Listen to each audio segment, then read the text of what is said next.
Hello বন্ধুরা, welcome to game plan FC. তো আবার একটা নতুন ভিডিও নিয়ে চলে এসেছি তোমাদের সামনে। তো আজকে আইএসএল এ কলকাতা ডার্বি ম্যাচ রয়েছে এবং সেখানে কিন্তু একে অপরের মুখোমুখি হতে চলেছে মোহনবাগান এবং ইস্ট বেঙ্গল। তো সেই ম্যাচ প্রসঙ্গে কিন্তু এই ভিডিওতে আলোচনা করব। সেই ম্যাচে কি হতে পারে সেসব তোমাদের জানাবো। দুটো টিমের স্টার্টিং 11 কি হতে পারে সেটা তোমাদের জানাবো। ম্যাচটার প্রিভিউ করব। তো ভিডিওটা বেশ ইন্টারেস্টিং হতে যাচ্ছে, ভিডিওটা স্কিপ না করে শেষ পর্যন্ত দেখো। মেন টপিকে অবশ্যই যাব, তবে তার আগে যেটা রোজ বলে থাকি, যারা চ্যানেলে নতুন, চ্যানেলটাকে এখনো সাবস্ক্রাইব করোনি অবশ্যই চ্যানেলটিকে সাবস্ক্রাইব করে পাশে থাকা বেল আইকনটাকে প্রেস করে অলে ক্লিক করে দিও। তো আজকে আইএসএল এ কলকাতা ডার্বি ম্যাচ রয়েছে এই ফুটবল মরশুমে, অর্থাৎ এই আইএসএল এ কিন্তু এটা প্রথম কলকাতা ডার্বি ম্যাচ। এবং সেখানে একদিকে যেমন রয়েছে ইস্ট বেঙ্গল, যারা প্রায় 12 বছর পর ন্যাশনাল লেভেলে একটা ট্রফি জিতে হাই কনফিডেন্স নিয়ে আজকে মাঠে নামবে।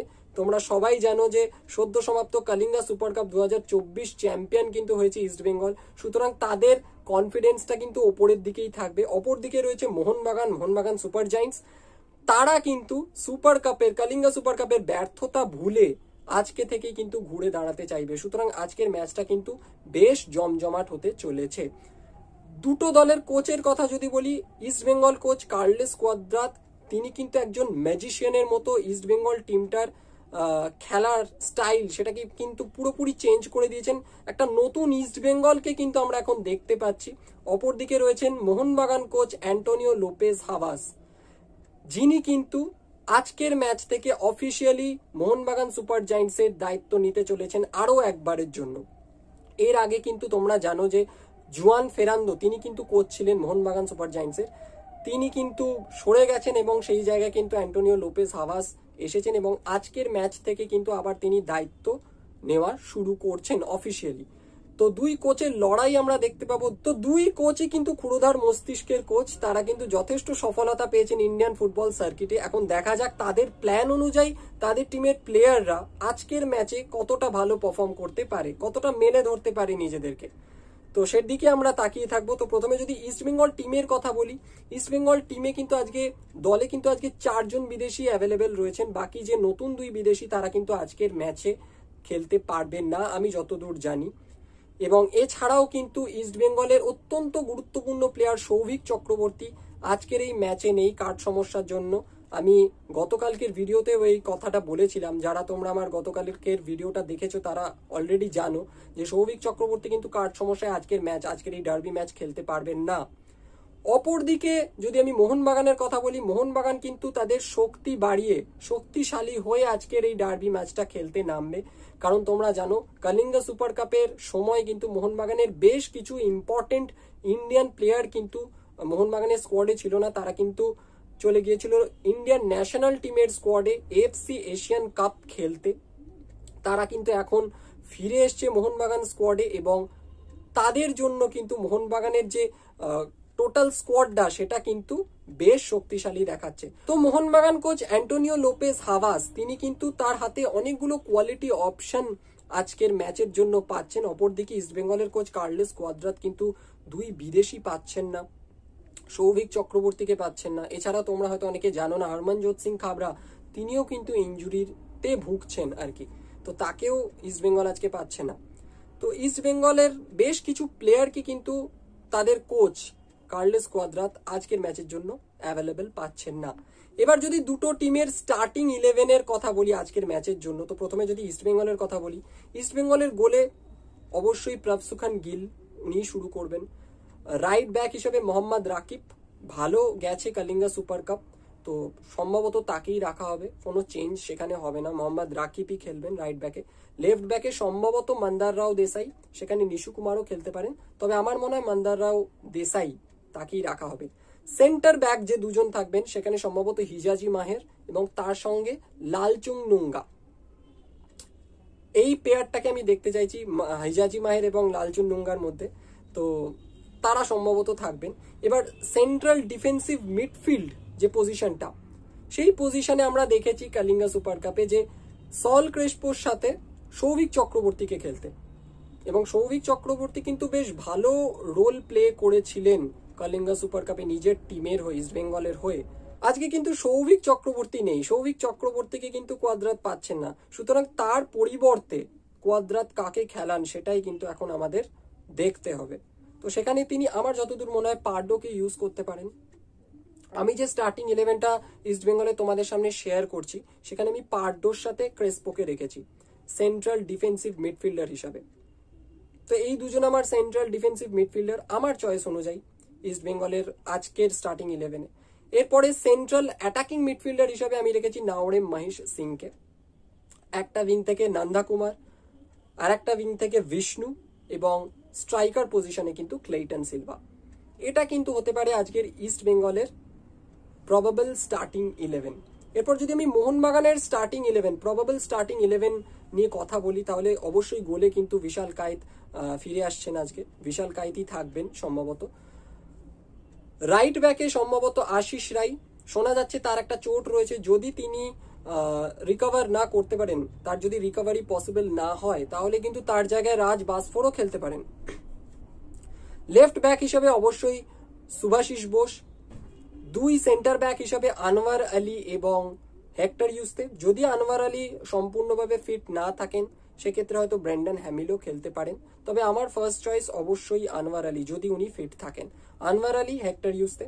দুজন সেন্ট্রাল ডিফেন্সিভ মিডফিল্ডার হিসেবে কিন্তু দীপক টাংরি, তার একটা অসাধারণ এফসি এশিয়ান কাপ গিয়েছিল, তাকে আমরা ভালো খেলতে দেখেছিলাম। তো দীপক টাংরি, তার সাথে কিন্তু Anirudh Thapa central defensive midfielder হিসেবে এই দুজন আমার প্রবাবল স্টার্টিং 11-এ রয়েছে মোহনবাগানের। সেন্ট্রাল অ্যাটাকিং মিডফিল্ডার হিসেবে হুগো বুমো, একটা উইং থেকে দিমিত্রি পেট্রাটোস, রাইট উইং থেকে থাকছেন কিন্তু মনবীর সিং, লেফটে পেট্রাটোস, এবং স্ট্রাইকার হিসাবে আমি দেখতে চাইছি জেসন কামিংসকে। এবার এখানে বলার, যদি আনোয়ার আলী ফিট না থাকেন, সেক্ষেত্রে হয়তো ব্রেন্ডন হ্যামিলকে খেলাতে হবে, এবং সেক্ষেত্রে কিন্তু কামিংস, পেট্রাটোস এবং বুমো, এই তিনজনের মধ্যে একজনকে কিন্তু বেঞ্চে বসাতে হবে।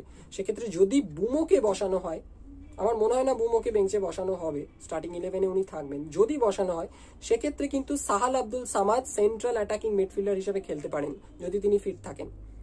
যদি কামিংসকে বসানো হয় বুমোকে রেখে, বুমো, পেট্রাটোস, হ্যামিল এবং ইউজ থেকে রেখে যদি কামিংসকে বসানো হয়, সেক্ষেত্রে কামিংসের জায়গায় অর্থাৎ স্ট্রাইকার পজিশনে কিন্তু পেট্রাটোস খেলতে পারেন, এবং লেফট উইঙ্গার হিসাবে লেফট উইংয়ে কিন্তু কিয়ান নাসিরি খেলতে পারেন।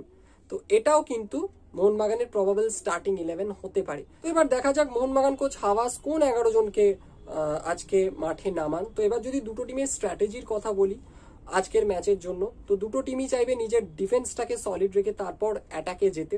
মোহনবাগান কোচ হাওয়াস কিন্তু 4 ডিফেন্সে যেতে চান, 4 ডিফেন্ডার নিয়ে খেলাতে পছন্দ করেন, এবং তাই কিন্তু মোস্ট প্রবাবলি আজকে উনি খেলাবেন আজকের ম্যাচে।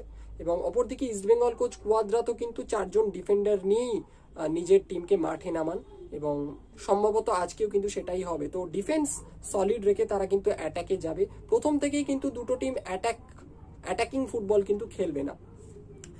কয়েকটা প্লেয়ারের দিকে নজর রাখতে হবে ইস্ট বেঙ্গলের। নন্দা কুমার, এই ফুটবল মরশুমে 3খানা ডার্বি ম্যাচ হয়েছে মোহনবাগান এবং ইস্ট বেঙ্গলের, সেখানে দুটো ম্যাচে ইস্ট বেঙ্গল জয় পেয়েছে, এবং দুটো ম্যাচেই কিন্তু, যে দুটো ম্যাচে ইস্ট বেঙ্গল জিতেছে, দুটো ম্যাচে কিন্তু গোল করেছেন নন্দা কুমার। সুতরাং নন্দা কুমারের দিকে কিন্তু নজর রাখতে হবে আমাদের।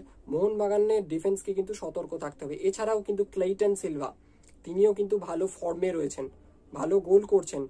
এছাড়াও অবশ্যই নাওরেম মহেশ সিং, তাকে কিন্তু মার্ক করা প্রয়োজন, এবং ডিফেন্সে কিন্তু হিজাজি মেহের, তার উপর বাড়তি দায়িত্ব কিন্তু থাকবে কামিংস, পেট্রাটোস, বুমোর মতো প্লেয়ারদের আটকানোর জন্য, আটকানোর ক্ষেত্রে। অপরদিকে যদি মোহনবাগানের কথা বলি, মোহনবাগানের ক্ষেত্রে কিন্তু অবশ্যই দিমিত্রি পেট্রাটোসের দিকে নজর থাকবে, হুগো বুমোর দিকে নজর থাকবে, মনবীর সিং এর দিকে নজর থাকবে, এবং আমার স্পেশালি ব্যক্তিগতভাবে যার দিকে নজর থাকবে সে হচ্ছে কিয়ান নাসিরি। কিয়ান নাসিরি কিন্তু বেশ ভালো খেলেছে কালিঙ্গা সুপার কাপ 2024-এ। প্রত্যেকটা ম্যাচ কিয়ান নাসিরি কিন্তু খুব ভালো খেলার চেষ্টা করেছে।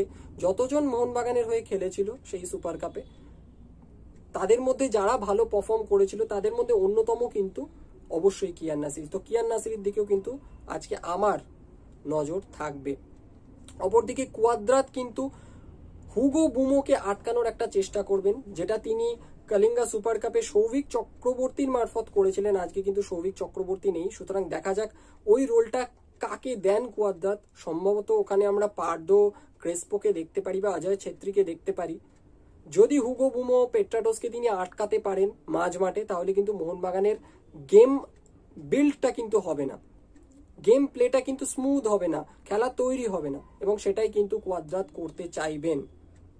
তো আজকের ম্যাচে যদি বলি কে এগিয়ে রয়েছে বা কে পিছিয়ে রয়েছে, দেখো এভাবে বলা যায় না, ডার্বি ম্যাচ সবসময় 50-50।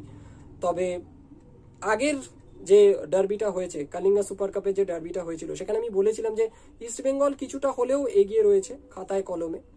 বাট আজকের ম্যাচের জন্য আমার যতদূর মনে হচ্ছে মোহনবাগান কিন্তু শক্তির বিচারে, অবশ্যই ইস্টবেঙ্গল একটা ভালো শেপে রয়েছে, মোহনবাগান কিন্তু শক্তির বিচারে কিছুটা হলেও ইস্টবেঙ্গলের থেকে এগিয়ে রয়েছে। তাদের স্কোয়াড ডেপথ দেখে কিন্তু তাই মনে হচ্ছে, তারা কিন্তু আজকের ম্যাচের জন্য আমার কাছে ফেভারিট।